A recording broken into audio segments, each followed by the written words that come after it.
بسم الله الرحمن الرحيم.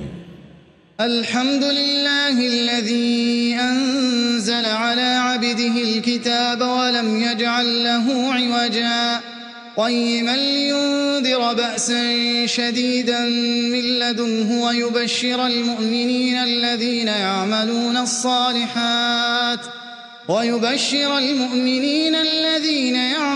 الصالحات أن لهم أجرا حسنا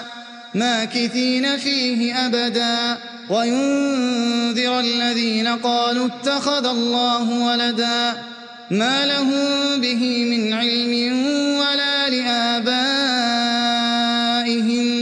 كبرت كلمة تخرج من أفواههم إن يقولون إلا كذبا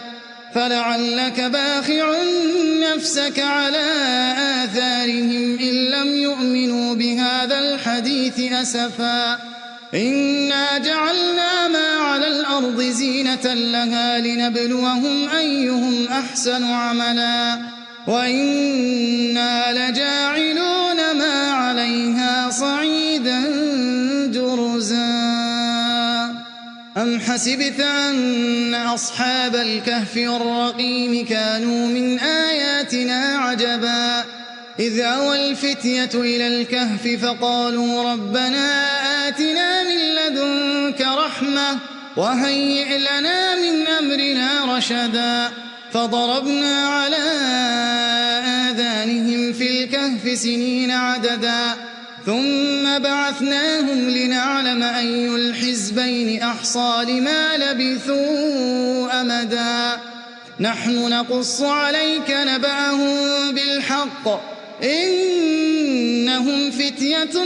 آمنوا بربهم وزدناهم هدى وربطنا على قلوبهم إذ قاموا فقالوا ربنا رب السماوات والأرض لن ندعو من دونه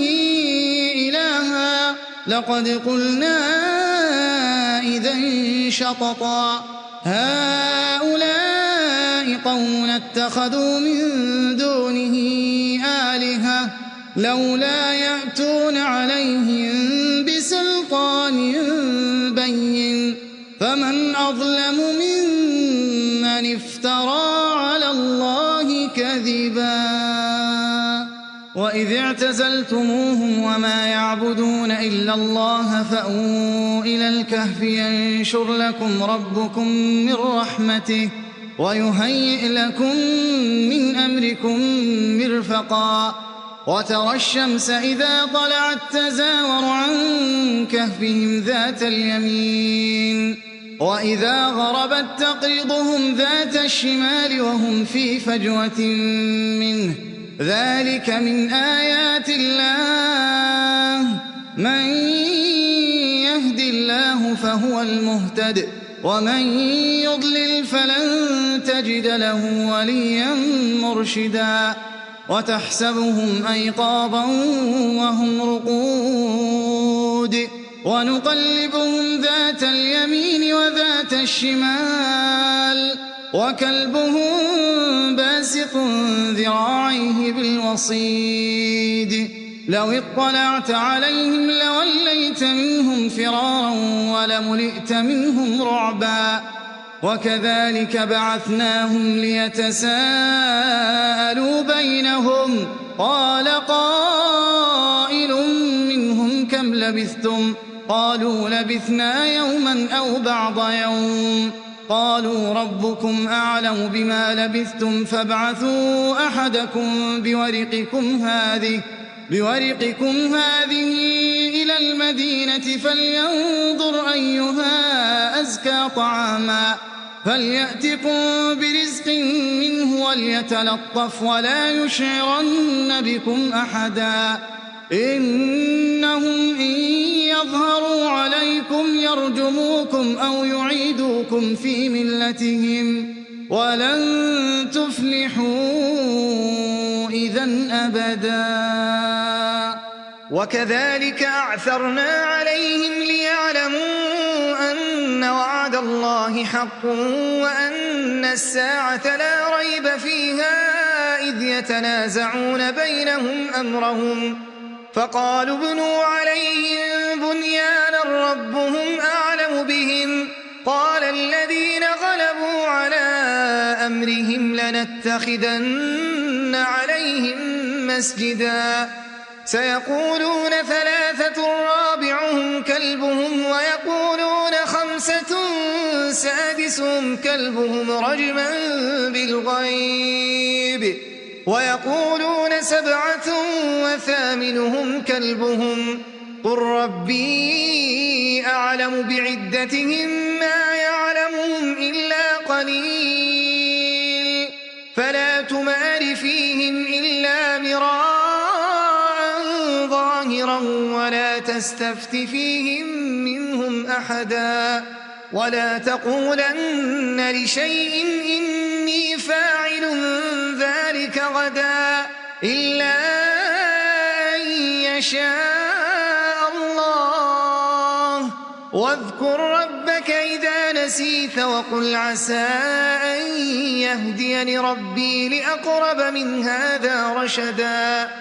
ولبثوا في كهفهم 300 سنين وازدادوا 9 قل الله أعلم بما لبثوا له غيب السماوات والأرض أبصر به وأسمع ما لهم من دونه من ولي ولا يشرك في حكمه أحدا واتل ما أوحي إليك من كتاب ربك لا مبدل لكلماته ولن تجد من دونه ملتحدا واصبر نفسك مع الذين يدعون ربهم بالغداة والعشي يريدون وجهه ولا تعد عيناك عنهم تريد زينة الحياة الدنيا ولا تطع من أغفلنا قلبه عن ذكرنا واتبع هواه وكان أمره فرطا وقل الحق من ربكم فمن شاء فليؤمن ومن شاء فليكفر إنا أعتدنا للظالمين نارا أحاط بهم سرادقها وإن يستغيثوا يغاثوا بماء كالمهل يشوي الوجوه بئس الشراب وساءت مرتفقا إن الذين آمنوا وعملوا الصالحات إنا لا نضيع أجر من أحسن عملا أولئك لهم جنات عدن تجري من تحتهم الأنهار يحلون فيها من أساور من ذهب ويلبسون ثيابا خضرا من سندس واستبرق متكئين فيها على الأرائك نعم الثواب وحسنت مرتفقا واضرب لهم مثل الرجلين جعلنا لأحدهما جنتين من أعناب وحففناهما بنخل وجعلنا بينهما زرعا كلتا الجنتين آتت أكلها ولم تظلم منه شيئا وفجرنا خلالهما نهرا وكان له ثمر فقال لصاحبه وهو يحاوره أنا أكثر منك مالا وأعز نفرا ودخل جنته وهو ظالم لنفسه قال ما أظن أن تبيد هذه أبدا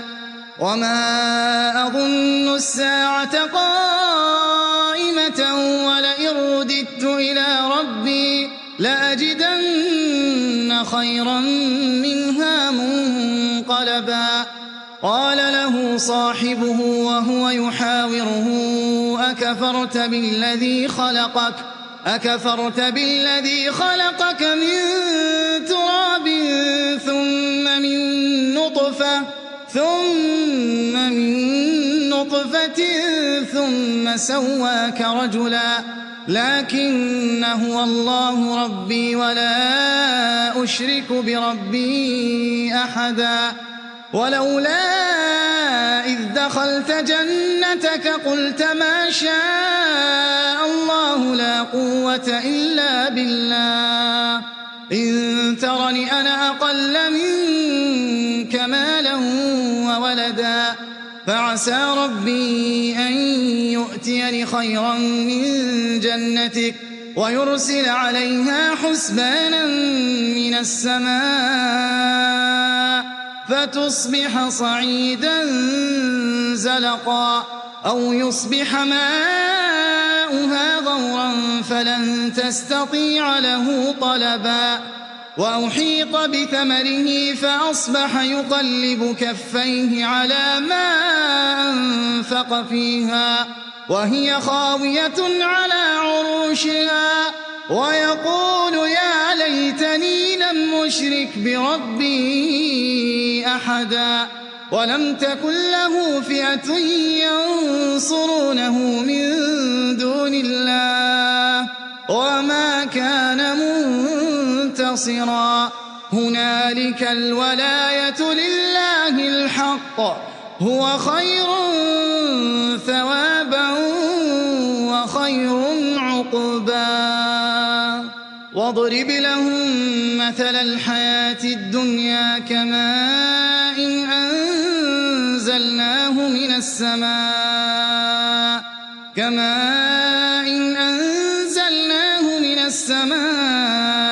فاختلط به نبات الأرض فأصبح هشيما تذروه الرياح وكان الله على كل شيء مقتدرا المال والبنون زينة الحياة الدنيا والباقيات الصالحات خير عند ربك ثوابا وخير أملا ويوم نسير الجبال وترى الأرض بارزة وحشرناهم فلم نغادر منهم أحدا وعرضوا على ربك صفا لقد جئتمونا كما خلقناكم أول مرة بل زعمتم أن لن نجعل لكم موعدا ووضع الكتاب فترى المجرمين مشفقين مما فيه ويقولون يا ويلتنا ما لهذا الكتاب لا يغادر صغيرة ولا كبيرة إلا أحصاها ووجدوا ما عملوا حاضرا ولا يظلم ربك أحدا وإذ قلنا للملائكة اسجدوا لآدم فسجدوا إلا إبليس كان من الجن ففسق عن أمر ربه أفتتخذونه وذريته أولياء من دوني وهم لكم عدو بئس للظالمين بدلا ما أشهدتهم خلق السماوات والأرض ولا خلق أنفسهم وما كنت متخذ المضلين عضدا ويوم يقول نادوا شركائي الذين زعمتم فدعوهم فلم يستجيبوا لهم وجعلنا بينهم موبقا ورأى المجرمون النار فظنوا أنهم مواقعوها ولم يجدوا عنها مصرفا ولقد صرفنا في هذا القرآن للناس من كل مثل وكان الإنسان أكثر شيء جدلا وما منع الناس أن يؤمنوا إذ جاءهم الهدى ويستغفروا ربهم إلا أن تأتيهم سُنَّةُ الْأَوَّلِينَ أَوْ يَأْتِيَهُمُ الْعَذَابُ قُبُلًا وَمَا نُرْسِلُ الْمُرْسَلِينَ إِلَّا مُبَشِّرِينَ وَمُنذِرِينَ وَيُجَادِلُ الَّذِينَ كَفَرُوا بِالْبَاطِلِ لِيُدْحِضُوا بِهِ الْحَقَّ وَاتَّخَذُوا آيَاتِي وَمَا أُنذِرُوا هُزُوًا وَمَنْ أَظْلَمُ مِمَّنْ ذُكِّرَ بِآيَاتِ رَبِّهِ فأعرض عنها ونسي ما قدمت يداه إنا جعلنا على قلوبهم أكنة أن يفقهوه وفي آذانهم وقرا وإن تدعهم إلى الهدى فلن يهتدوا إذن أبدا وربك الغفور ذو الرحمة لو يؤاخذهم بما كسبوا لعجل لهم العذاب بل لهم موعد لن يجدوا من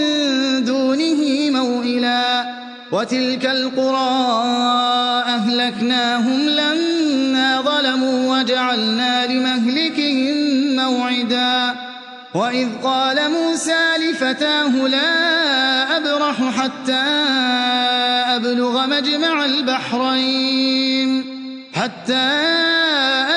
مجمع البحرين أو أمضي حقبا فلما بلغا مجمع بينهما نسيا حوتهما فاتخذ سبيله في البحر سربا فلما جاوزا قال لفتاه آتنا غداءنا لقد لقينا من سفرنا هذا نصبا قال أرأيت إذ أوينا إلى الصخرة فإني نسيت الحوت وما أنسانيه إلا الشيطان أن أذكره واتخذ سبيله في البحر عجبا قال ذلك ما كنا نبغي فارتدا على آثارهما قصصا فوجدا عبدا من عبادنا آتيناه رحمة من عندنا وعلمناه من لدنا علما قال له موسى هل أتبعك على أن تعلمني مما علمت رشدا قال إنك لن تستطيع معي صبرا وكيف تصبر على ما لم تحط به خبرا قال ستجدني إن شاء الله صابرا ولا أعصي لك أمرا قال فإن اتبعتني فلا تسألني عن شيء حتى أحدث لك منه ذكرا فانطلقا حتى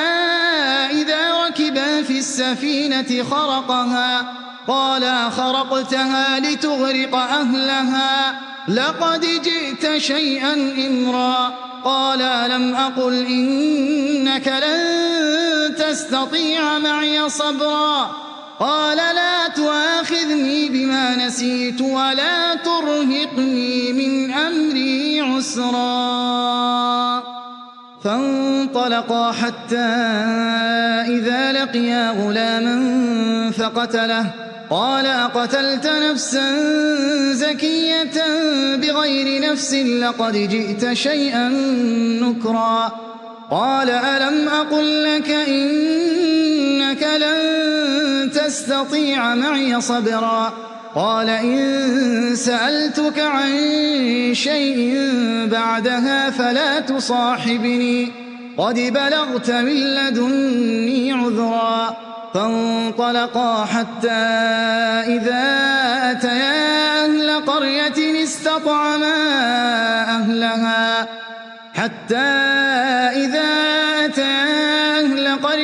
استطعما أهلها فأبوا أن يضيفوهما فوجدا فيها جدارا يريد أن ينقض فأقامه قال لو شئت لاتخذت عليه أجرا قال هذا فراق بيني وبينك سأنبئك بتأويل ما لم تستطع عليه صبرا أما السفينة فكانت لمساكين يعملون في البحر فأردت أن أعيبها وكان وراءهم ملك يأخذ كل سفينة غصبا وأما الغلام فكان أبواه مؤمنين فخشينا أن يرهقهما طغيانا وكفرا فأردنا أن يبدلهما ربهما خيرا منه زكاة وأقرب رحما وأما الجدار فكان لغلامين يتيمين في المدينة وكان تحته كنز لهما وكان أبوهما صالحا فأراد ربك أن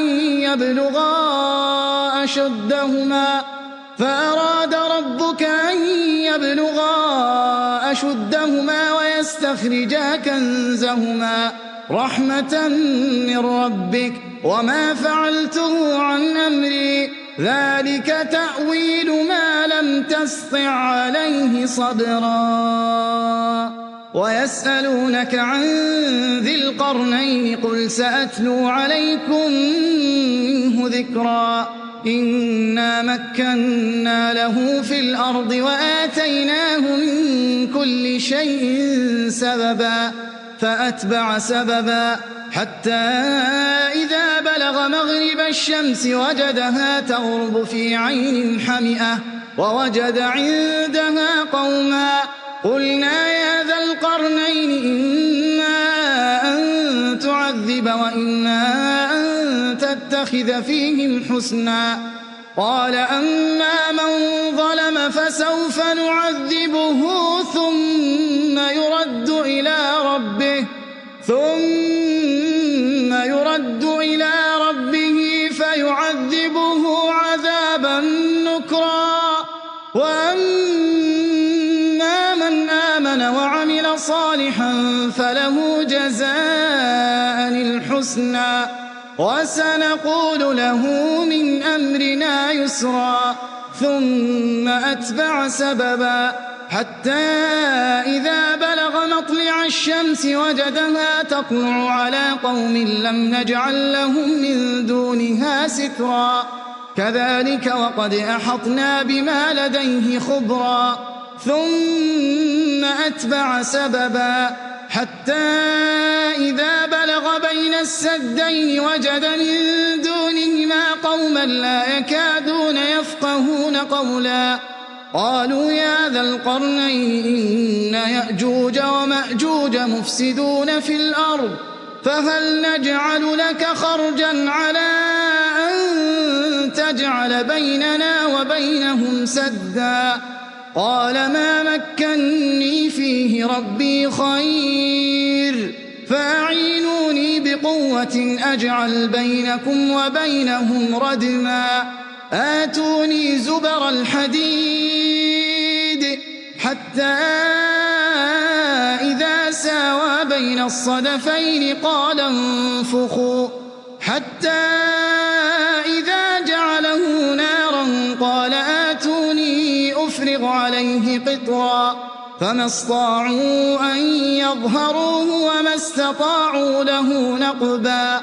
قال هذا رحمة من ربي فإذا جاء وعد ربي جعله دكا وكان وعد ربي حقا وتركنا بعضهم يومئذ يموج في بعض ونفخ في الصور فجمعناهم جمعا وعرضنا جهنم يومئذ للكافرين عرضا الذين كانت أعينهم في غطاء عن ذكري وكانوا لا يستطيعون سمعا أفحسب الذين كفروا أن يتخذوا عبادي من دوني أولياء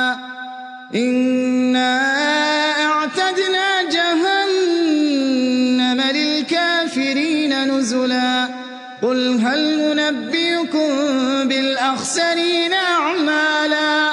الذين ضل سعيهم في الحياة الدنيا وهم يحسبون أنهم يحسنون صنعا أولئك الذين كفروا بآيات ربهم ولقائه فحبطت أعمالهم فلا نقيم لهم يوم القيامة وزنا ذلك جزاؤهم جهنم بما كفروا واتخذوا آياتي ورسلي هزوا إن الذين آمنوا وعملوا الصالحات كانت لهم جنات الفردوس نزلا خالدين فيها لا يبغون عنها حولا قل لو كان البحر مدادا لكلمات ربي لنفد البحر قبل أن تنفد كلمات ربي ولو جئنا بمثله مددا قل إنما أنا بشر مثلكم يوحى إلي أنما إلهكم إله واحد فمن كان يرجو لقاء ربه فليعمل عملا صالحا ولا يشرك بعبادة ربه أحدا.